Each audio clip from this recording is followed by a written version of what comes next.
오늘 주님의 교회 계획 21번째 시간, 역시 제목은 이제 예배란 무엇인가 이렇게 돼 있는데, 우리가 예배에 대해서 지난 3시간 이제 이야기를 했습니다. 그래서 마지막으로 오늘 넷째 시간에는 예배란 무엇인가라는 대제목 하에 소제목으로 예배의 핵심은 예수님의 십자가 복음이다, 이런 그 내용을 가지고 우리가 예배를 어떻게 드려야 되고 또 어떤 자세로 예배를 드려야 될 것인가, 여러분하고 같이 이제 생각해 보도록 하겠습니다. 지난주에는 우리가 성령님과 함께 하는 그런 예배를 드려야 된다. 그래서 예배 드릴 때 죄들의 고백이 나오고, 그래서 하나님의 은혜를 간절히 사모하는 이런 것들이 나오며 하나님의 말씀이 이렇게 선포가 될 때, 그때 부추기는 것이 아니라 성령님이 우리 가운데 이렇게 교통을 하게 되면 정서의 변화, 그렇죠? 내 정서, 어펙션의 변화가 생기며 하나님을 갈망하게 되고, 내 자신을 보게 될 때 부끄러움을 느끼게 되고, 그렇게 될 때 나를 구원해 주신 하나님의 은혜가 얼마나 감격스러운가, 이러한 어떤 정서의 변화가 예배드릴 때 반드시 나타나게 된다, 이런 이야기를 이제 말씀을 드렸어요. 그래서 오늘은 마지막으로 예배에서 예수님, 그 다음에 십자가, 그 다음에 부활, 그 다음에 예수님의 재림, 이러한 것들이 골고루 선포가 되는 그런 예배를 드려야 저와 여러분의 영혼이 아주 흡족한 그런 예배가 될 수 있다. 이런 것들을 한번 요약을 해서 여러분과 함께 나누려고 합니다. 자, 성령님은 어떤 분이시냐 하면 진리의 영이에요. 맞습니다. 진리의 영. 진리의 영이시기 때문에 우리가 진짜 어떤 존재인가를 보여주시는 분이에요. 우리의 참모습을 보여주시는 분이에요. 그러니까 성령님이 함께 하시는 그런 예배를 우리가 드리게 될 때 하나님 앞에서 내가 어떤 존재인가를 정확히 알 수가 있어요. 이게 사실 어려운 일이 아니에요. 한번 저와 여러분이 우주 공간을 한번 이렇게 생각해 보세요. 별들이, 보통 별들이 해보다 더 커요.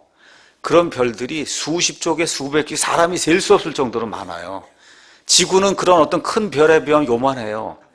근데 그 안에 지금 사람은, 아직 한번 생각해, 저와 여러분이 뭐 하나님이 어디 있어 그러고 이런 사람이 많잖아요. 근데 그 하나님 만드신 그런 그 스페이스 안에서 이게 사람이 이렇게 하면은 말 그대로 먼지 하나보다도 안 되는 거예요, 우리가. 그렇죠? 이런 거에 대한 인식이 들어온단 말이에요. 얘 내가 까불고 이럴 게 아니구나. 이거 뭐 많이 살아봐야 7, 80년 이렇게 살다가 이게 죽는, 이게 난데, 이러한 자기에 대한 그 인식이 들어오게 돼 있어요. 이 성령님이 우리와 함께하는 그런 예배를 드리게 되면 이렇게 되다 보니까, 야, 진짜 이게 진짜 비참한 존재구나, 이런 이제 생각을 하는 가운데 영적으로 충만한 그런 그 예배를 드리게 되면 하나님께서 이런 사람을 살리기 위해서 행하신 일이 무엇인가, 여기에 이제 초점을 이제 우리가 돌리게 됩니다. 그래서 이처럼 지금 이렇게 정말 먼지 하나만도 못한 그런, 그 정도로 작은 그런 존재인데 하나님의 이걸 살려주셔서, 그렇죠? 하나님께 예배 드릴 수 있는 그런 존재로 삼아주시는 그 은혜의 근거가 뭐냐. 여러분 한번 생각을 해보세요. 어떤 사람이 길에 가다가 운동에 빠졌습니다. 도저히 뭐 무슨 수를 써도 나올 수가 없는 여기 운동에 빠졌는데, 그 어떤 사람이 가다가 줄을 집어넣어줘 갖고 자기가 살아났단 말이에요. 그럼 여러분 평생 동안 그거 잊어버릴 사람이 있습니까? 없잖아요. 그러니까 저와 여러분이 성령님이 함께 하시는 그런 예배를 드리게 될 때 그걸 느끼게 되는 거예요. 이게 보면 진짜 완전 죄덩어리에, 이게 정말 하나님 앞에 쓸모없는 그런 사람인데 이걸 살려줘서 인간다운 그런 삶을, 예수님 믿는 건 정말 인간다운 삶을 사는 거거든요. 그 삶을 살게 해주시고 좋은 사람이 되게 해주시고 좋은 부모, 좋은 자식, 좋은 이 사회를 위한 것과 같은 구성원, 그렇죠? 이런 거, 좋은 지도자가 되게, 이게 정말 예수님은 좋은 그러한 것들을 만들어 주시는 그 은혜의 근거가 뭐냐, 이거를 이제 찾아보게 되는 거예요. 그러니까 찬송가로 이야기하면 늘 울어도 이 은혜를 어떻게 내가 감사할 수 있을까, 그런 마음이 우리 안에 이제 들게 되는 거죠. 이 구원의 은혜, 이거의 근거가 뭐냐, 그렇죠? 선한 것이 우리 안에 없는데 이렇게 누추한 그런 죄인들을 용납하시는 거룩하시고 공의로우신 하나님의 사랑의 그 근원이 뭐냐, 그 근원이 뭐냐? 예수님의 십자가라는 거예요. 예수님의 십자가. 그렇죠? 그게 뭐예요? 하나님이 우리 사람 가운데는 거룩한 존재가 없단 말이에요. 그러니까 하나님께서 직접 사람이 되어 오셔서 하나님의 손상된 거룩함을 회복하시기 위해, 그래서 저와 여러분을 위해 죽으심으로 완벽하게 영원무궁토록 완전하신 희생예물이 되어 주신 거. 그렇죠? 피 흘림이 없이는 죄들의 사면이 없다고 했기 때문에 하나님이 사람이 돼서 피를 흘려 주신 거 아닙니까? 그게 십자가란 말이에요. 그렇죠? 그러니까 예배를 통해서 예수 그리스도의 십자가의 은혜를 느끼는 그러한 예배를 드려야만, 그게 오늘 예배를 드린 그 목적을 저와 여러분이 달성을 하고 가는 거예요. 이것이 끝나고 나면 그 다음에 뭐가 있어요? 이걸 다 끝나면 안 되잖아요. 저와 여러분 죽지 않습니까? 그렇죠? 죽은 다음에 그걸 다 끝난다 그러면 사도 바울의 표현처럼 이 세상에서 가장 비참한 자란 말이에요. 예수님이 어떤 일을 하셨어요? 나를 통해서 다시 살 수 있다는 걸 예수님이 데몬스트레이션 해주시기 위해 죽은 지 사흘 만에 어디 일어나시지 않습니까? 그래서 십자가 사건과 예수님의 그 십자가 사건 때문에 예수님이 죽으셨다가 일어난 것처럼 나도 예수님과 함께 죽었다 일어난다고 하는 부활의 그러한 그 믿음을 갖게 되는 것, 이게 예배 시간에 어떤 식으로는 드러나야 되는 거죠. 이렇게 되면서 우리 인간이 가지고 있는 최고의 소망은 예수님이 이 땅에 오시는 거예요. 예수님이 이 땅에 오셔야 이 땅에 평화가 이루어지는 겁니다. 예수님이 이 땅에 오셔야, 그렇죠, 공중강림 하실 때야 비로소 우리 몸이 호련히 변화돼서 영화로운 몸으로 바뀔 수 있고, 예수님 안에서 죽은 사람들도 부활할 수 있는 그러한 사건이 바로 예수님의 이 부활 사건, 또 십자가 사건이거든요. 또 예수님의 재림이거든요. 그러니까 이러한 세 가지, 우리가 예배를 드릴 때 창세기부터 요한계시록까지 하나님의 말씀을 목사가 이렇게 설교하는 가운데 알게 모르게 이 세 가지가, 예수님의 십자가, 예수님의 부활, 그 다음에 예수님의 재림. 근데 매주 이것만 하면 안 되고, 제가 말씀드릴게요. 말씀을 하는 가운데 그 세 가지가 느껴질 수 있는 그 말씀 선포를 목사가 그렇게 준비를 해서 예수님의 십자가, 예수님의 부활, 예수님의 재림의 소망을 우리 성도들이 항상 갈망하며 살 수 있도록 이렇게 예배가 진행이 돼야, 그래야 그 예배를 드리고 난 이후에 우리가 합족한 거예요. 마음이 정말 좋은 거예요. 우리 여기 청주에서 오시는 자매님 싱글벙글하고 그날 돌아가시는 거예요. 그렇잖아요. 너무 좋아서, 이 예배를 쫙 드리고 나니까 너무 좋아서. 그렇죠? 이런 거를 위해서 우리가 노력을 같이 해야 되는 거예요. 목사 성도가. 그래서 어떤 분이 이렇게 얘기해서, 한 교회가 드린 예배의 영적 깊이는 예배 드린 사람들이 그리스도의 십자가를 인식하고 느끼는 정도에 비례한다. 따라서 십자가의 복음이 없는 곳에서는 영으로 예배 드리는 일이 불가능하다는 거예요. 복 달라 그러고 그거 하는 거, 그거 바알 섬기는 거거든요. 그렇지 않습니까? 예수님 뭐라 그래? 너희는 첫째로 하나님의 왕국과 그분의 의를 구하라. 그래야만 나머지 모든 것은 너에게 더해 주시는 거야. 덤으로 오는 거잖아요. 덤으로. 맞습니까? 우리가 그렇게 생각을 해야지, 일일이 하나하나 뭐 다 달라고 하는 게 아니라 한 큐에 어떻게 하나님의 왕국과 그분의 의를 구할 때 나머지 것들이 덤으로 따라오는 이 믿음 생활해야 일단 쉽잖아요, 여러분. 그렇지 않습니까? 쉽잖아요. 예. 그거 일일이 나열해갖고 이걸 하면 몇 페이지 기도하려면 얼마나 힘들어요, 여러분. 그게 아니라 이 말씀을 들고 저는 하나님의 왕국과 하나님의 의를 추구하기 위해서 내 인생을 드리겠습니다 하고 정직하게 신실하게 살아가면 나머지 게 따라오니, 저는 그냥 여러분 앞에 그냥 그렇게 고백하게, 저는 그런 삶을 살았습니다. 예, 뭐 2시간, 3시간씩, 10시간씩 기도하는 거 그렇게 저는 못하고요. 그냥 하나님의 뜻대로 제가 살겠습니다 하고 그렇게 지금까지 살아왔어요. 근데 하나님께서 선하게 인도해 주셨습니다. 그래서 다시 한번 말씀드릴게요. 십자가의 복음이 없는 것, 예수님이 왜 죽으셔야 되는지 이해할 수 없는 그러한 설교를 한다든지, 하나님이 왜 인간의 몸을 입고 와야 되는가, 왜 피를 흘려야 되는가, 왜 부활하셔야 되는가, 왜 재림하셔야 되는가, 이런 것들에 이해가 있는 그런 설교, 이런 예배를 드릴 때 저와 여러분의 부흥이 있을 수 있는 거예요. 그래서 위대한 부흥의 역사는 반드시 이 예배에 부응해서 온다. 어떤 분이 또 그렇게 이야기를 했고, 한 시대의 각성을 알리는 효시도 항상 십자가와 복음의 진수를 선포하는 것으로 시작됐다. 십자가에서 이루신 예수 그리스도의 구속의 사건으로 인해 감격한 사람들에 의해서 기독교의 부흥이 이루어졌다. 이제 그렇게 이야기를 합니다. 제가 금요일 날 아까 말씀드렸던 그 목사님을 이제 만났습니다. 그랬더니 그 목사님이 그런 이야기를 하시더라고요.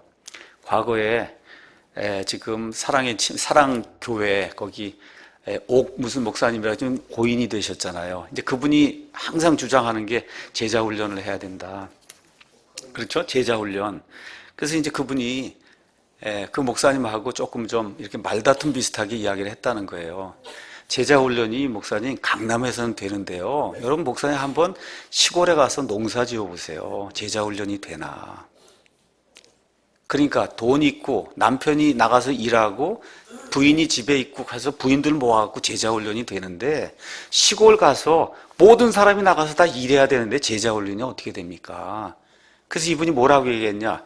예배를 잘 드리고 예배 속에 나타난 이 주님의 그 영광과 이걸 위해서 밭에 가서도 주님을 위해서 김을 메고 하면서 온 가족이 사는 게 그게 하나님이 기뻐하는 거지. 조직적으로 무슨 이게 성경 공부한다 그래서 이게 되는 게 아닙니다. 그런 이야기를 했다 그러더라고요. 그래서 깜짝 놀랐어요. 야, 나랑 똑같이 이런 거 이렇게 생각하는 장로교 목사님도 있구나. 자, 그래서 예배의 핵심은 그리스도예요. 그러니까 기독교는 그리스도예요. 영어로 Christianity is Christ.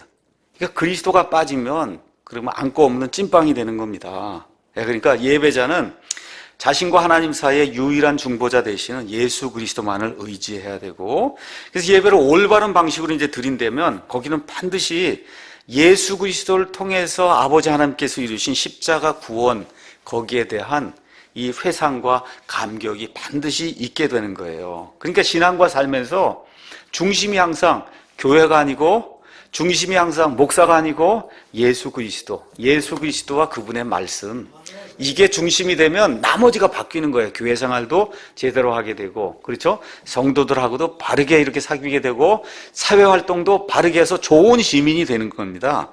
그래서 사람들이 이 예배에 대한 기대를 잃어버린 채 교회에 예배 드리러 온다는 거예요. 이거 큰일이고, 시간 되니까 오는 거예요. 시간 되니까 또 오늘 일 봐야 되니까 8시에 가는 거고, 어쨌든 한번 도장을 찍어야 되는 이런 방식으로 예배를 드리면은 그러면 예배의 복을 전혀 누리지 못하는 거다. 그래서 과거 구약 시대에는 하나님께서 시청과 교육을 통해서 이 대신 속죄가 무엇인가를 보여줬어요. 그래서 여러분과 제가 레위기 이제 가서 보시면 사람이 죄를 지으면 그러면 양을 끌고 이렇게 가거든요. 그럼 거기 제단 앞에 누가 있냐? 제사장이 있는데 제사장이 이게 칼을 들고 이렇게 서 있어요. 그 다음에 이제 양에게 양은 죄를 하나도 안 지은 겁니다. 그렇죠? 무죄해요. 똥 싸고 이렇게 지저분은 하지만 죄는 없어요, 양은. 여러분, 죄는 없어요. 개도 그렇고 죄는 없어요. 사람이 죄가 있는 거예요. 맞죠? 지저분은 해도 죄는 없어요. 그 죄에게 죄를 전가한 다음에 어떻게 해요? 제사장이 칼을 건네주면 그러면 이 사람이 해갖고 여기를 찌르는 거예요. 제사장이 찔러주는 게 아니라 자기가 찌르는 거예요. 그 자기가 찔르면 그냥 피가 튀어나오잖아요. 그걸 통해서 뭘 하는 거예요? 죄가 있으면 죽는구나. 피를 흘려야 되는구나. 그렇게 본인이 시청과 교육을 통해서 이스라엘 남자는 다 그렇게 해야 되는 거예요. 그런데 제사장이 거기서 끝내는 게 아니라 이거를 조각을 내라 그러면 또 조각을 낸단 말이에요. 이 사람 조각을 쭉 그걸 각을 뜬다고 얘기한 거예요. 옛날 성경에는. 그러면 그 옆에 제단이 있으면 거기다 던져라 그러면 그걸 조각들을 가서 던지면 어때요? 지글지글지글 대고 타잖아요. 그럼 이 사람이 뭐를 느끼는 거예요? 죄가 죽는 걸로 끝나는 게 아니구나. 지옥불이 있구나. 그렇죠?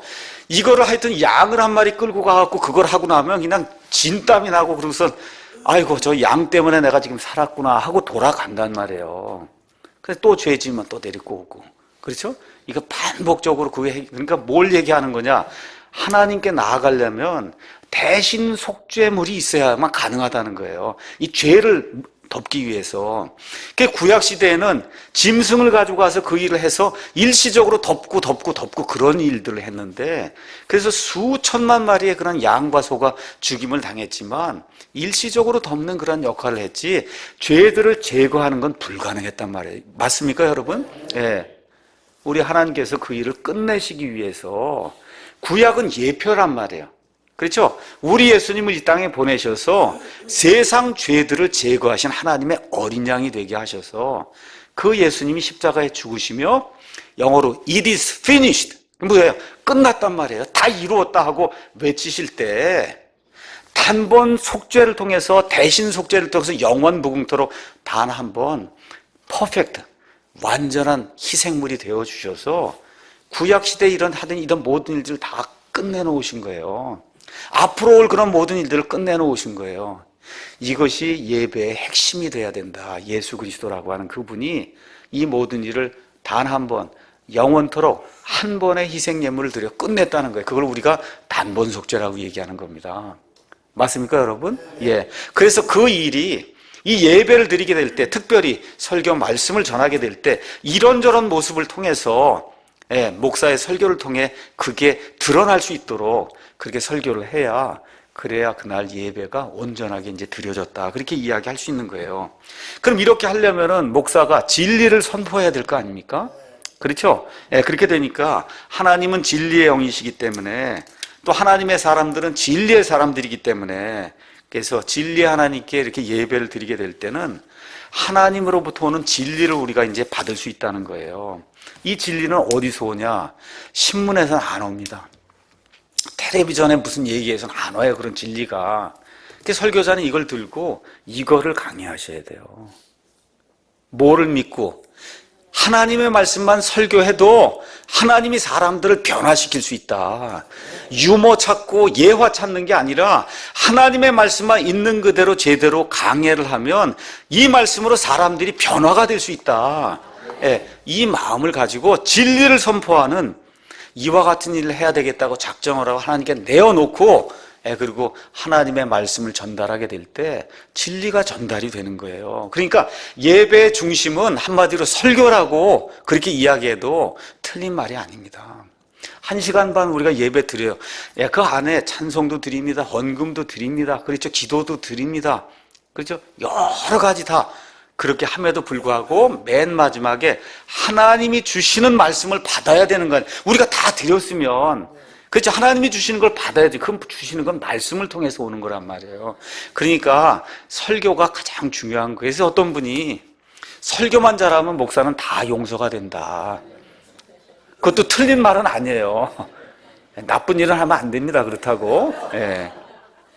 자, 그래서 이 구약 시대에도 처음에는 이제 성전 중심의, 성막 중심의 그런 예배를 드리다가 바빌론 포로 생활이 이제 끝나고 온 이후부터 회당이 생겨나기 시작했어요. 지금 예배당 같은 이런 회당이 생겨나기 시작했어요. 그래서 기독교가 생기기 전에 회당 예배에서도 늘 하는 게 성경을 읽고, 그리고 누가 나와서 강해를 하는 거예요. 그리고 기도하는 이런 일이, 그러니까 이걸 성경 말씀을 설명해 주는 그런 일, 이런 일들이 회당 안에서 이제 이루어졌어요. 그래서 지금 우리가 기독교 교회에서 이제 예배를 드릴 때 성경을 읽고 설교하는 거, 이게 중요한 순서가 된 거는 유대인들이 하던 그런 방식을 우리가 따르고 있기 때문에 이런 일이 된 거예요. 그러니까 사도행전 13장 14절에 15절 가서 보니까, 그러나 그들은 버가를 떠나 비시디아의 안디옥에 이르러 안식일에 회당에 들어가 앉으니라. 율법과 대언자들의 글을 낭독한 뒤에, 지금 특별히 이제 유대인들 중심으로, 회당은 유대인들 모이는 데거든요. 율법과 대언자가 뭐야? 구약 성경 말씀이란 말이에요. 구약 성경 말씀을 읽은 뒤에, 왜 그래요? 아직 신약 성경이 주어지지 않았으니까 구약 성경 말씀을 읽은 뒤에 회당의 치리자들이 그들에게 사람을 보내어 이르되, 사람들아, 형제들아, 너희가 백성을 위해 권면한 말이 있으면 해라. 그게 회당에서 이루어진 거예요. 지금 우리 교회에서 예배 드릴 때 설교하는 거하고 똑같은 거예요. 성경 말씀 읽고 하나님께서 이렇게 말씀하십니다 하고 권면의 말씀도 주고 징계의 말씀도 주고 격려의 말씀도 주고, 그렇죠? 이런 걸 통해서 이렇게 예배가 이루어지게 될 때, 예배 설교 말씀을 전하는 사람이나 말씀을 듣는 사람 모두가 다 성령님 안에서 하나가 돼서 교통하는 가운데 우리 안에 흡족함이 생기는 거예요. 목사도 그렇고 우리 성도님들도 마찬가지고. 그렇죠? 그래서 예배를 하게 되면 그러면 결국 어떤 것이 생기냐? 영어로 understanding이 늘어나는 거예요. 이해하는 게 늘어나는 거예요. 예배는 하나님의 탁월하심을 이해하는 거예요. 야, 정말 우리에 비하면 하나님은 어떻게 말씀 하나로 수백 쪽의 저 별이 나올까? 여러분, 그건 놀랍지 않으세요? 빛이 있으라니까 빛이 생기고 하나님이 하늘에 있는 모든 별과 이런 모든 것들을 순식간에 무에서 유로 만들어내시잖아요. 그렇지 않습니까? 그거 할 수 있는 사람 어디 있어요? 하나님의 탁월하심, 영어로 excellency라고 이야기하는 게 탁월하다. 그 다음에 위대하심, 어미하심, 영어로 majesty. 그렇죠? 그 하나님의 위엄 이런 거에 대해 우리가 제대로 깨닫게 되는 거예요. 그러니까 설교 말씀을 통해서 예배를 통해서 하나님을 이해하게 될 때 두 가지 방법. 하나는 영으로. 그건 뭐냐면 이건 열정을 가지고 목사도 열정을 가지고 하고 여러분도 열정을 가지고 설교를 듣고 같이 기도하고 이렇게 하나님의 말씀을 이렇게 놓고 찬송도 하고 이렇게 될 때 열정으로 뜨거운 그런 예배를 우리가 드릴 수 있게 되고 또 진리로, 영과 진리로 한다니까 진리는 빛으로 이해하고 지식이 늘어나는 거예요. 그러니까 1년 다니고 2년 다니고 3년 다니고 교회를 다니면 다닐수록 창세기부터 요한계시록까지 하나님의 말씀을 이해하는 정도가 점점점 이렇게 자라야지. 이게 그냥 똑같은지 가면 가서 이렇게 되면 이건 곤란한 거 아닙니까? 교회 10년, 20년 다녀도 아모스를 찾자니까 아모스가 어디 있나 그러고 이러면 이거 어떻게 하겠어요, 이게. 근데 그런 분들이 부지기수예요, 부지기수. 그러니까 정서의 변화 이렇게 일어나면서 뜨겁게 이렇게 하나님을 추구하는 것과 더불어 뭐가 빛이 있어야 된다. 그러니까 저 태양이 뜨겁게도 하고 밝게도 하잖아요. 그죠? 하나님이 빛이시니까 그 두 가지 요소가 다 이제 드러나야 되는 거예요. 그래서 요한복음 17장 3절에 예수님께서 뭐라고 말씀하세요? 예수님께서 아버지 하나님과 그 다음에 아버지께서 보내신 자 나 예수 그리스도를 아는 것이 영생이다. 여러분 알아야 그래야 믿을 수 있는 거잖아요. 맞습니까? 그러니까 이러한 지식과 그 이해 정도가 계속해서 늘어나야 되는 거예요. 그래서 어떤 분이 설교는 하나님에게 이르는 다리다 그랬어요. 다리? 그러면서 두 가지를 얘기했어요. 다리가 부실하면 건너지 못한다는 거예요. 또 다리가 가긴 가는데 여러분 출렁출렁 되는 다리 있잖아요. 그 저기 참하고도 이런 데 가면 그냥 저 위에서부터 연결해 저 밑에 계곡인데 줄로다 이렇게 출렁출렁한 데 가면 어떻게 돼요? 가긴 갈 수 있는데 그냥 가슴이 떨리고 조마조마하면서 힘들게 가잖아요. 그러니까 설교가 그런 설교가 되면 안 된다는 거죠. 또 하나는 다리를 놨는데 종착지가 갔더니 딴 데가 나오면 안 되잖아요. 그렇죠? 목사가 열심히 설교했는데 그게 다 하나님하고 상관없는 얘기만 해놓으면 다리가 딴 데로 인도한다면 쭉 가다가 딴 데로. 그러니까 부실한 다리가 되면 안 되고 또 뭐예요? 종착지가 다른 데로 인도하는 그런 다리가 되면 안 되니까 설교할 때. 그러니까 교회는 목사가 제대로 서야 그래야 교회가 되는 거예요. 우리 교회 안에서 앞으로 많은 목사들이 또 이 말씀을 듣는 그런 킹제임스 성경 진영 안에서 많은 목사들이 나오기를 원하는데 그 목사들이 하나님께로 쉽게 딱 데리고 갈 수 있는 그런 다리가 되기를 간절히 원합니다. 자, 그런데 이제 문제가 뭐냐? 목사가 돼서 이 하나님의 말씀을 전달해야 되잖아요. 이게 어려운 거예요. 이게 공부를. 이게 책이 2000페이지예요, 이게. 그 2000페이지에 있는 거를 이 말씀, 저 말씀, 이 말씀 해서 이거를 요리를 해가지고 내야 되잖아요. 그렇죠? 그러니까 이게 일단 머리가 나쁘면 목사가 되면 안 돼요. 일단은 머리가 나쁘면 안 되는 거예요. 이게 창세기부터 계시록 하면 대충 그래도 읽으면 이 말씀 이게 어떻게 연결이 됐고 이렇게 돼야 되겠다. 이게 생각이 나야지. 목사가 아예 지식이 없으면 안 되는 거예요. 그 지식이 없고 이제 하다 보니까 다른 방향으로 나가는 게 설교 말고 다른 방향으로 교회를 이끌고 나가야 되니까 근엄하게 이렇게 가운이나 이렇게 걸치고 이렇게 와서 형식을 근엄하게 파이프 올게 갖다 놓고 그 천주교 갔더니 그냥 너무 거룩하고 의식이 좋더라.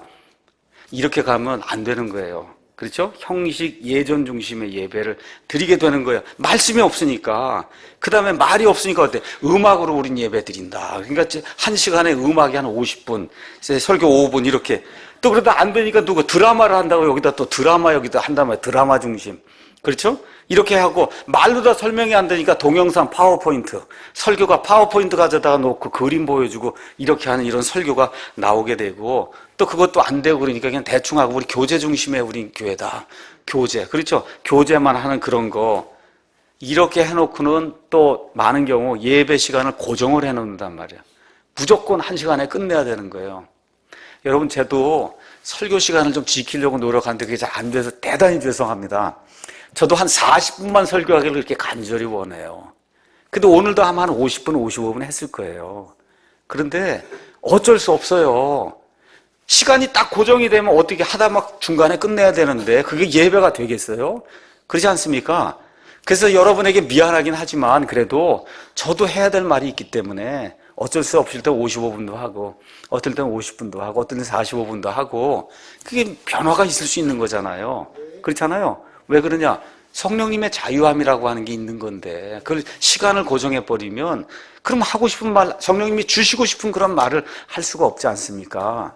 예. 그래서 이런 것들이 결국은 다 보면 설교가 쇠퇴하기 때문에 나타나는 그런 징조라는 겁니다. 그래서 말틴 로이드 존스 목사님 같은 경우도 방송국에 딱 30분 해야 됩니다. 이런 설교는 난 절대 안 한다. 절대 안 한다. 그러고 아주 하세요. 왜 그러냐? 설교라는 게 이거 하다 보면 하나님께서 함께 하시는 말씀이 35분도 될 수 있고 40분도 될 수 있고 그런 거지. 딱 30분에 해라. 이건 곤란하다는 거거든요. 자, 이렇게 되면서 설교가 이제 예배의 핵심이 이제 되다 보니까 이 설교를 통해서 진리를 이제 선포하게 되고 이렇게 되다 보니까 하나님과의 이제 만남이 있는 그런 예배가 될 때 나타나는 이제 몇 가지 특징이 있어요. 그것은 뭐냐면 성경의 진리가 있는 그대로 정직하게 선포가 되는 거예요.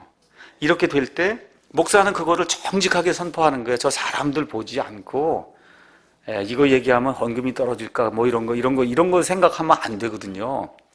오늘 아침에도 어떤 분들이 방문했습니다. 근데 방문했는데 그 방문자 소개를 하시면서 어떤 분이 저 두 분은요 오늘 천주교에서 왔다 그러더라고요. 그렇게 얘기를 해주는 거예요. 그래서 제가 오늘 제가 설교가 마틴 루터의 종교개혁인데요.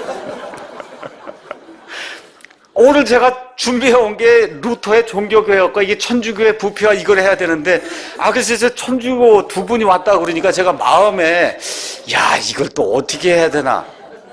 근데 어떻게 하기로 했어요? 있는 그대로 하기로 했어요. 어떻게 해요? 있는 그대로 해야지. 그게 역사적인 사실이고 세계 교과서에서 다 배우는데 그 두 사람 때문에 제가 이게 소프트하게 해서 천주교 아무 문제가 없는 것처럼 제가 어떻게 이야기합니까? 그럼 어떻게 해요? 정직하게 이야기하는 거예요.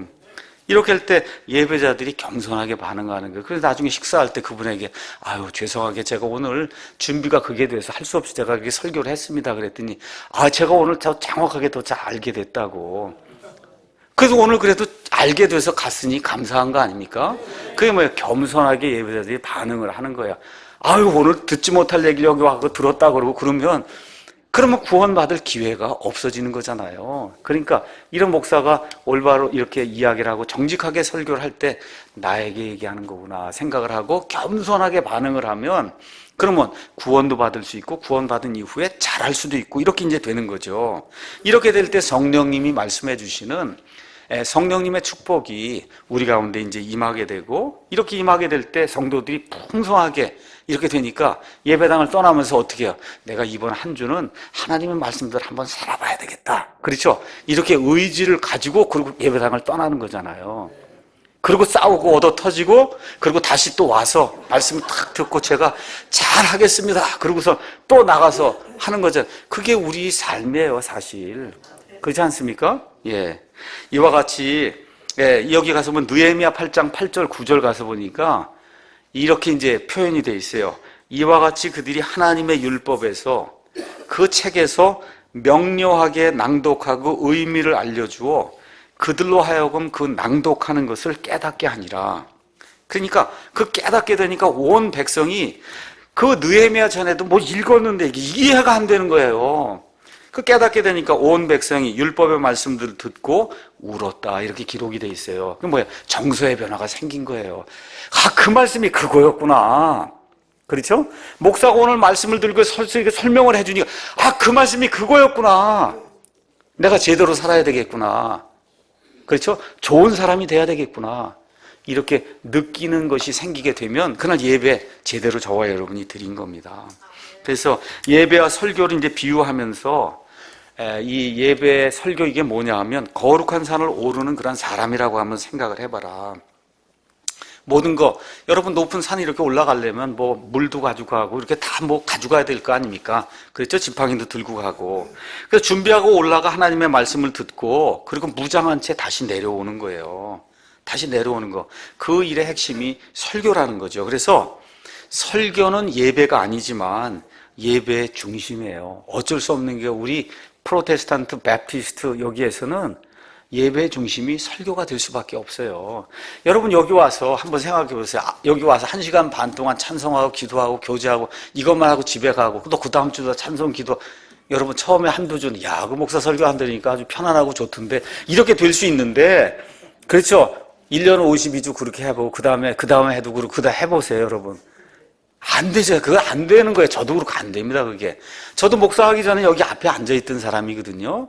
그거 어떻게 목사의 설교가 진행이 될 때 아멘 그렇죠? 나도 그렇게 해봐야 되겠다 이런 마음이 여러분 생기는 거잖아요. 그렇잖아요. 그렇기 때문에 설교가 예배는 아니지만 예배의 핵심이 되는 거예요. 하나님의 말씀을 바로 선포하는 설교자가 없다면 바르게 예배드리는 일이 불가능한 거죠. 그러니까 우리가 여러분 미국에 가서 교육제도 대학교 가서 보시면 여러분 아이비리그라는 거 들어보셨죠? 프린스턴, 브라운, 그 다음에 예일 뭐 등등 컬럼비아 뭐 이런 대학들이 아이비리그예요.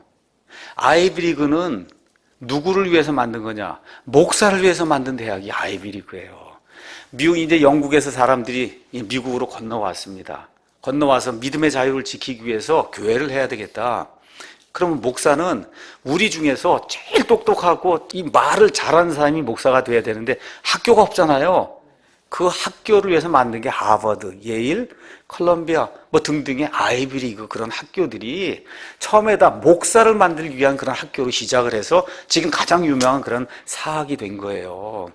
그러니까 목사가 보통 사람들보다는 지적인 수준이 높고 설명할 수 있는 그런 능력이 있고 특히 말로다가 사람을 설득할 수 있는 그런 능력이 있는 사람이래야 목사가 되는 거예요. 또 목사는 또 동시에 내가 맡은 일이 이렇게 중차대한 그런 일이구나. 이 자리에 서서 신문이나 이렇게 기사나 전달하고 이런 사람이 아니구나. 그게 안 되니까 어떻게 해요? 계룡산 다녀오거든요.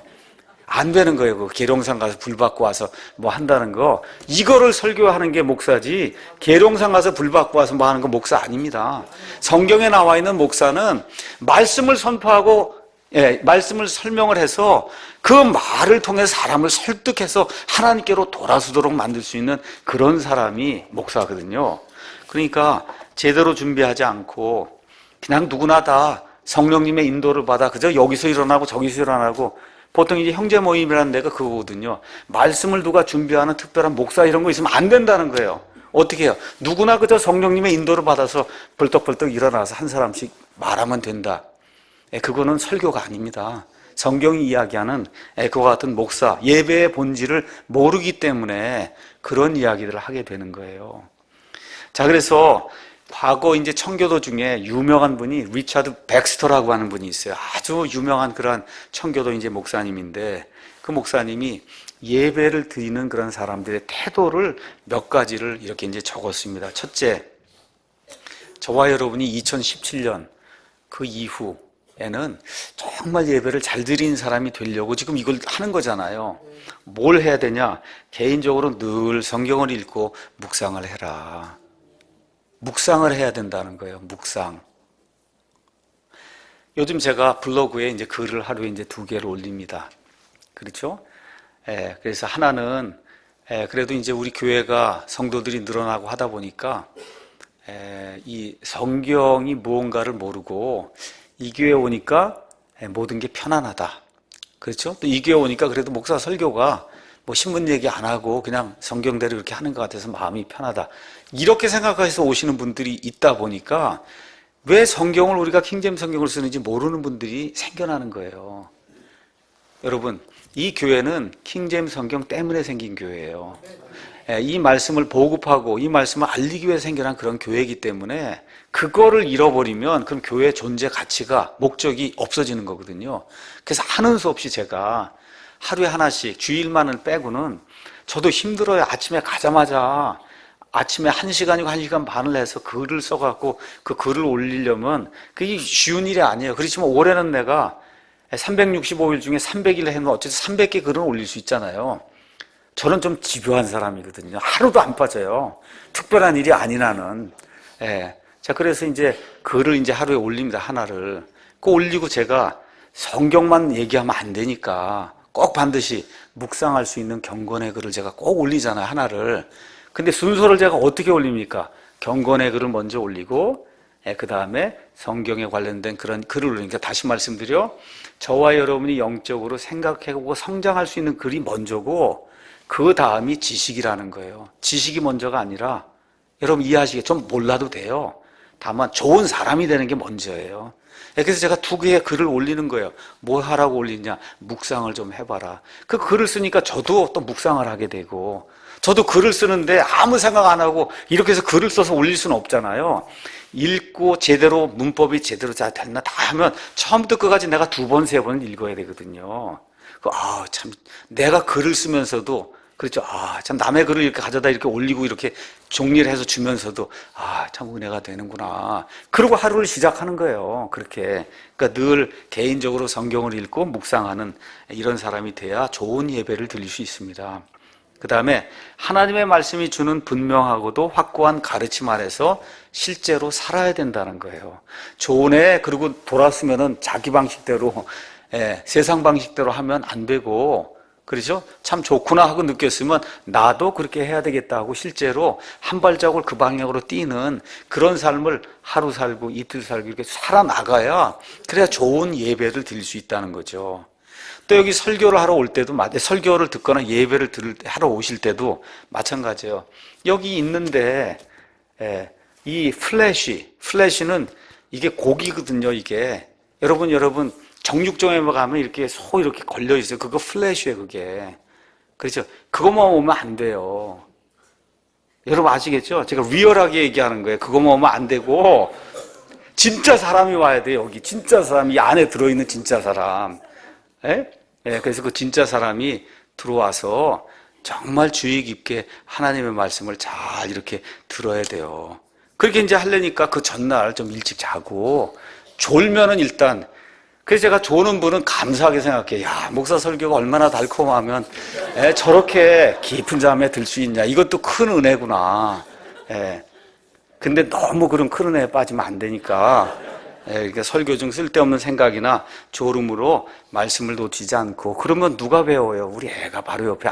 우리 교회는 애들하고 같이 예배 드리는데 엄마 아빠가 예배 시간마다 졸면은 어떡하겠어요? 그렇죠? 그 다음에 설교에서 다루는 교리 이런 게 윤곽을 기억하거나, 또 이걸 잘 기억하기 위해서 또 어떤 분들은 요지를 적거나. 그래서 저 같은 경우는 월요일 날 아침에 가자마자 뭘 합니까? 제가 설교한 거 노트를 곧바로 올려드리잖아요. 그렇죠? 인터넷에 그냥 그대로 올려드리잖아요. 그러니까 어떤 분은 그거 안 올라오면 문자가 와요. 목사님 그거 왜 안 올리냐고. 그래서 왜 그러세요? 그러니까 저는 그거랑 같이 보는 게 좋아요. 그래서 이거를 같이 봐야 되겠다는 설교 들으면서 그래야 이해가 더 잘 된다 그러시더라고. 그냥 안 올릴 수도 없어요. 월요일 날 아침이 되면 저기 바레인에서도 연락이 왜 그거 안 올리냐고. 그렇거든요. 어찌됐든 설교가 전체적으로 뭐를 이렇게 끌고 가는 건가, 이거 좀 잘 이해하셔야 되고, 특히 설교 가운데 나나 아니면 내 옆에 있는 배우자나 이게 중요하거나 이런 관심사가 되는 그런 내용이 있으면 좀 기록을 잘 해뒀다가 전달해주는 그런 일을 좀 해야 되겠고, 그 다음에 집에서 기독교 교리를 좀 스스로 공부해야 된다. 기독교 교리. 그러니까 교리 그러면 다들 싫어하는데 실제 여러분 성경은 교리예요. 처음부터 끝까지 교리예요. 교리가 뭐야? 닥트린. 닥트린은 살고 죽는 게 이 닥트린에 달린 거예요. 여러분 구원 교리가 잘못되면 어떻게 해야 돼요? 평생 교회 다녔는데 하나님 앞에 딱 했더니 지옥에 갈 수 있는 그게 닥트린이에요. 그게. 그 중요한 거 아닙니까? 그렇죠? 그러면 창세기부터 요한계시록까지 우리 조직신학으로 이야기하면 몇 가지가 있어요. 첫째, 하나님에 대한 교리가 똑바로 해야 돼. 하나님에 대한 교리. 거기 하나님도 세 분이 계시잖아요. 아버지 하나님, 아들 하나님, 성령 하나님. 그렇죠? 그 다음에 또 뭐가 있어요? 마귀, 천사, 사탄에 대한 이런 교리들이 정확해야 되고, 그 다음에 또 뭐가 있어요? 우리 사람은 어떤 존재인가? 이거에 대한 교리가 정확해야 돼요. 사람은 워낙 좋은 거야, 이 존재가. 이렇게 되면 예수님 믿을 필요 없는 거잖아요. 사람이 어떤 존재인가? 죄가 뭔가? 그렇죠? 구원이 뭔가? 구원받은 다음에 중생한 이후에 성화가 뭔가? 그렇죠? 그 다음에 어떻게 돼? 교회를 해야 되니까 교회관이 정확해야 되잖아요. 맞습니까? 또 종말에 대한 그런 소망이 정확해야 돼요. 부활이 뭐고, 천년왕국이 뭐고, 휴거가 뭐고, 이런 것들이 정확하게 이렇게 정립이 딱 되면은 흔들리질 않아요, 여러분. 여러분 핍박이 앞으로 더 와갖고 이렇게 공적으로 예배 드리지 못할 수도 있어요. 혼자 집에서 스마트폰에 뭐 이거 갖고 이렇게 있어야 될 때가 있다고. 그래도 no problem. 아무 문제가 없어요. 모여도 좋고 혼자 있어도 좋은 거예요. 이렇게 지금은 자유로운 시대니까 모여야 돼요, 지금은.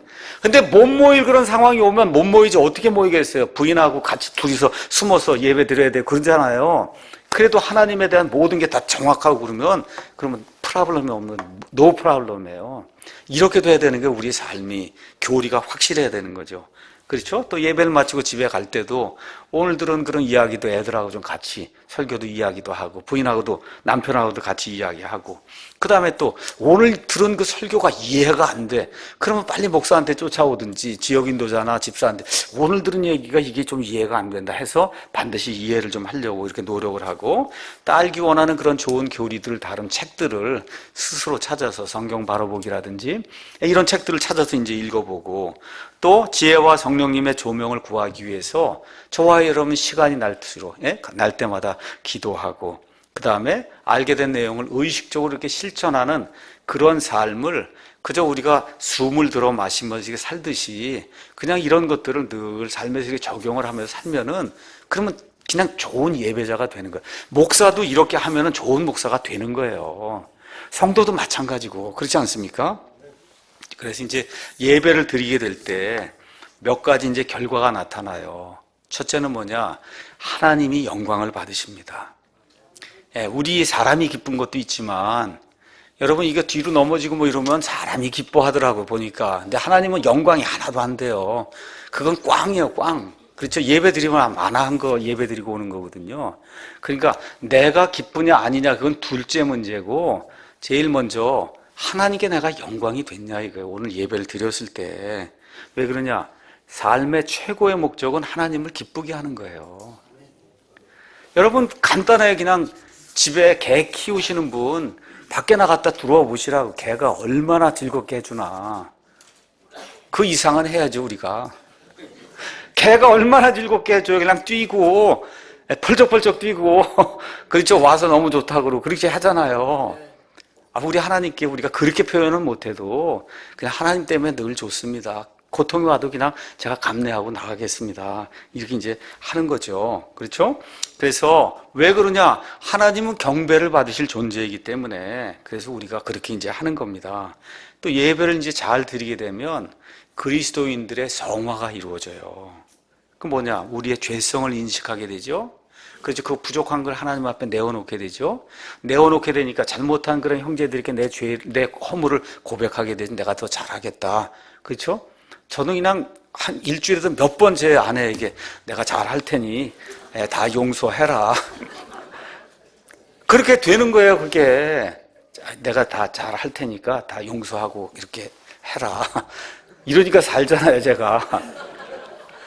그렇게 되는, 그런데 뻣뻣하고 그러면 절대 얘기 안 해요. 내가 잘못했다, 이게 잘못했다고 얘기하는 게 그게 좋은 사람이에요, 그게.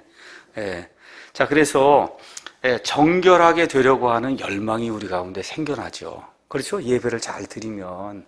그러니까 이 예배를 잘 드리게 될 때 나타나는 그런 현상이 한마디로 좋은 사람이 되는 걸로 나타나는 거예요. 좋은 사람. 이렇게 되면서 시편 139편 23절 24절 가서 보니까 오 하나님이여 나를 살피사 내 마음을 아시고 나를 시험하사 내 생각들을 아시옵소서. 또 내 안에 조금이라도 사악한 길이 있나 보시고 나를 판단해 달라. 그러니까 이렇게 공적인 예배를 드릴 때뿐만 아니라 저와 여러분이 차를 몰고 갈 때든 직장 생활을 할 때든 점심을 먹을 때든 뭘 하든지 항상 내 마음을 아시고 나를 시험해서 내 마음의 생각들이 하나님 보시기에 합당한지 하나님 늘 그러면 뭐 이런 영화를 볼 때도 저게 괜찮을까? 이게 다 판단이 되는 거거든요. 책을 읽을 때도 이렇게 모든 게 판단이 돼서 그 하나님의 말씀 중심으로 우리가 살 수 있는 그런 길이 이제 열리게 되는 겁니다. 자, 그래서 이제 예배의 결과로 우리 사람들에게 나타나는 거 가서 보시면 주님께 예배하고자 하는 그러한 모임으로 우리가 다 모이게 될 때 우리 자신이 이제 강력하게 세워지고 또 강해지며 변화되는 이런 일들이 이제 생긴다는 겁니다. 우리가 사실 한 8년 반 전에 이 사랑침례교회를 이제 시작을 했어요. 뭐 불과 몇 명 안 데리고 이게 교회를 시작을 했습니다. 그 이후로 제가 여러분에게 영어로 이야기하면 enticing words라고 되어 있어요. 그 뭐냐면 유혹하는 말들로 여러분에게 설교한 적 있나? 나는 없습니다. 저는 유혹하는 말 이렇게 해서 복이 된다 그러면 사람들이 많이 오겠지 이런 걸로 제가 설교한 적이 없습니다. 그냥 있는 대로 성경 읽고 그 성경 말씀에 하나님이 이렇게 말씀하신다고 제가 선포한 거예요. 8년 동안. 그 결과가 지금 우리 교회에 이런 모습으로 지금 나타나고 있고 아무것도 없는 그런 가운데서도 올해 100억짜리 건물을 한번 지어보겠다는 이런 정도까지 우리가 지금 오게 된 거예요. 아무것도 없어요. 있는 그대로 말씀 선포한 거예요. 사람들의 어떤 그 욕구를 충족시키려고 한 것이 아니라 하나님이 이렇게 말씀하신다. 그렇죠? 이렇게 될 때 참된 예배, 또 좋은 예배, 이런 좋은 설교 이런 걸 통해서 사람이 변화가 되는 거잖아요. 오늘 우리 권영재님 말씀하신 대로 영혼의 자유 이거 갖고 내가 좀 마음대로 좀 살아볼까? 그리고 이제 교회를 왔는데 와서 여기 들어보니까 그게 영혼의 자유가 내적으로 나를 강력하게 딱 조절하면서 그러면 어떻게 돼요? 죄를 지울 수 있냐? 그러니까 영혼의 자유가 뭐라 그래? 안 된다 그러잖아요. 그렇죠? 예. 내가 은혜가 넘치게 하려고 죄 가운데 거할 수 있느냐? 영혼의 자유를 방종으로 생각하면 예스. 그리고 가서 죄를 짓는단 말. 다 죄가 용서가 됐는데 뭐. 그렇죠? 그래서 뭐라 그래요, 목사가? 가서 대출을 많이 받아서 교회에다 갖다 헌금 바치면 휴거 될 때 안 갚아도 된다. 이런단 말이에요. 이런 악한 목사가 있어요. 이런 악한 목사가. 있잖아요. 우리 교회 안에도 그런데 교회 다니다가 오신 분들이 그거 사기치는 거고 거짓말하는 거지. 그래서 뭐라 그래요? 은혜가 넘치게 하려고 죄 가운데 거하는 거거든요. 그게 영혼의 자유를 그런 방향으로 사용하면 저주받습니다. 심판받아요. 그렇잖아요? 그게 어떻게 돼야 돼요? 은혜가 넘치게 하려고 죄 가운데 거할 수 있느냐? 그랬더니 성경 말씀이 하나님께서 금한단 말이에요. 절대 안 된다는 거죠. 그러니까 딱 왔을 때 영혼의 자유를 좀 누리고 그 교회 와서 말씀을 들어보고 이러니까 그게 아니고다 하니까 어떻게 돼요? 죄 가운데 거울 수 없겠구나. 그러니까 어떻게 더 성실하게 되고 더 거룩하게 되고 그런 삶이 이루어지는 거잖아요. 그렇죠? 예. 그래서 참된 예배는 사람을 변화시키는 거죠. 또 예배는 거룩한 기대와 함께 시작이 되고 거룩한 기대로 끝을 맺는 거예요. 예배 드리고 할 때 좀 기대하고 오셔야 돼요. 저도 예배 이렇게 드리고 할 때 시작할 때 기대하고 그리고 와야 됩니다. 참 제가 편하게 목회를 하는 사람이에요. 제가 아침에 다른 분들은 9시 반 이렇게 와서 막 교회 뭐 하고 그러는데 저는 10시 15분이나 이렇게 이제 나타납니다. 10시 25분, 오늘은 10시 30분에 왔어요. 그런데 오기 전에 저는 이걸 일단 다 다시 한번 다시 읽고 뭐 하고 이렇게 해갖고 준비를 다 해갖고 이렇게 뭐 빨간 줄 뭐 이거 다 써갖고 이렇게 있잖아요. 이렇게 빨갛게 뭐 해갖고 오늘 뭐를 강조를 하고 어떻게 해야 되겠구나 이렇게 그러고선 오늘하고 제가 좀 늦는 거예요. 그거 안 하고 오면 저도 한 9시 반에 올 수 있습니다. 그러니까 원래 목사가 더 부지런하면 그러면은 9시에 이렇게 해갖고 여기 저도 이제 10시에 오면 좋은데 제가 일주일에 7일을 일하기 때문에 좀 아침에 일찍 일어나서 그거 하기가 좀 어렵습니다. 그래서 그냥 주일날 아침에 9시까지 자고 8시 반까지 자고 그것은 막 하고 그러고 오면 여기 우리 집이 여기 바로 앞이니까 그래서 지금 간신히 그래도 이렇게 자유롭게 이제 목회를 하는 거거든요. 그 왜 그렇게 해요? 일어나서 그래도 내가 거룩한 기대를 가지고 최선을 다해서 이걸 이렇게 해서 잘 전달을 해야 되겠구나. 이걸 빼고 열심히 다 준비를 해갖고 그렇게 하고 끝나고 나갈 때도 거룩한 기대를 가지고 우리 성도들이 나갈 수 있도록 그렇게 하려고 노력을 하는 거예요. 이렇게 되니까 초대교회가 예배를 드리러 모이니까 어떤 일이 생겨요? 주변에 있는 믿지 않는 사람들이 칭찬했단 말이에요. 아, 저 사람 좋은 사람들이구나. 그렇죠? 호감을 받아야 되는 거죠. 호감을. 모였다 그러면 꽝꽝대고 그냥 그렇게 하면은 아우, 교회 좀 안 생기면 좋겠어. 여러분 이렇게 되면 곤란하지 않습니까? 이 빌딩에 교회는 안 됩니다. 이게 저 세를 얻으러 가면 교회 얘기하고 교회는 안 됩니다. 이런단 말이에요. 얼마나 힘든지 아세요, 여러분? 교회 이거 예배당 얻으려고 가면 얼마나 힘든지. 왜? 시끄러우니까 안 된다는 거예요. 안 되는 거거든요. 이렇게 하면서 예배를 드리는 가운데 온 도시를 하나님의 말씀으로 충만하게 채우는 그런 일이 생기게 될 때 사도 바울에 대해서 무엇라고 사람들이 표현했냐? 소아시아 전체 온 지역을 뒤집어 엎은 사람이 여기 왔다 그랬어요. 여러분, 폭력으로 뒤집어 엎은 게 아니라 하나님의 말씀으로. 우리 교회가 여기 지금 논현동에서 지금 소래 예배당에서 예배 드리고 이제 어쩌면 이제 서창으로 가서 예배 드리게 되면서 이 온 나라를 하나님의 말씀으로 뒤집어 엎는 그런 일을 우리가 감당해야 되지 않겠나. 그렇죠? 이 사랑침례교회가 하나님의 온전한 그런 말씀으로 이 교회와 국가를 뒤집어 엎어서 하나님이 원하시는 그런 사람들을 만들어내는 그런 교회다. 그렇게 되길 간절히 원해요. 이렇게 되다 보니까 불신자들이 교회에 오면 구원받는 거예요. 불신자들이 교회에 오면 윤리, 도덕 이야기하면 구원 못 받습니다.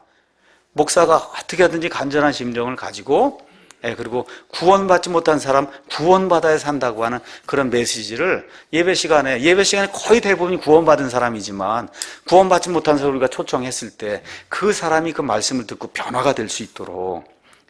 그래서 예배하는 공동체의 심오한 증거는 어떤 단독적인 설교가 하는 것보다 더 큰 영향을 끼친다. 이게 무슨 얘기냐? 믿지 않는 사람이 이렇게 딱 들어와 보니까 예배 드린 사람이 여기 500명 뭐 예를 들어 서창 같으면 한 2,000명이나 예배를 들어서 경건하게 그냥 이 찬송을 부르고 이 사람은 어떻게 되겠어요? 이야, 세상하고 완전히 다른 데가 있구나. 설교를 하지 않아도 예배 압도가 되면서 이 사람들이 섬기는 저 거룩한 하나님을 나도 섬겨봐야 되겠다. 여러분 그렇게 되지 않겠어요? 그러한 거를 만들기 위해서 저와 여러분이 노력을 해야 되는 거죠. 그래서 예배의 결과 하나님께서 영광을 받으시고 그리스도인이 깨끗하게 되며 교회의 품격이 높아지게 되고 그래서 잃어버린 자들이 구원을 받는 그런 역사가 일어나는 거예요. 이제 말씀을 제가 정리를 하겠습니다. 예배가 무엇인가 제가 4번에 걸쳐서 여러분에게 이제 말씀을 드렸습니다. 그래서 2017년도 또 그 17년 그 이후에는 어떻게 하든지 우리가 예배를 잘 드려서 그래서 우리가 하나님께 기쁨을 돌리고 우리 가운데 흡족함이 넘치고 그렇게 해서 아이들도 제대로 가르치고 이렇게 해서 하나님의 말씀으로 한국의 교회와 그 다음에 사회와 국가를 살릴 수 있는 이런 인재들을 키워내는 그런 교회가 좀 한번 돼봐야 되겠다. 이렇게 작정을 하고 좋은 예배를 드리기 위해서 저와 여러분 모두가 함께 협력하는 2017년이 되기를 간절히 원합니다. 기도하고 마치겠습니다.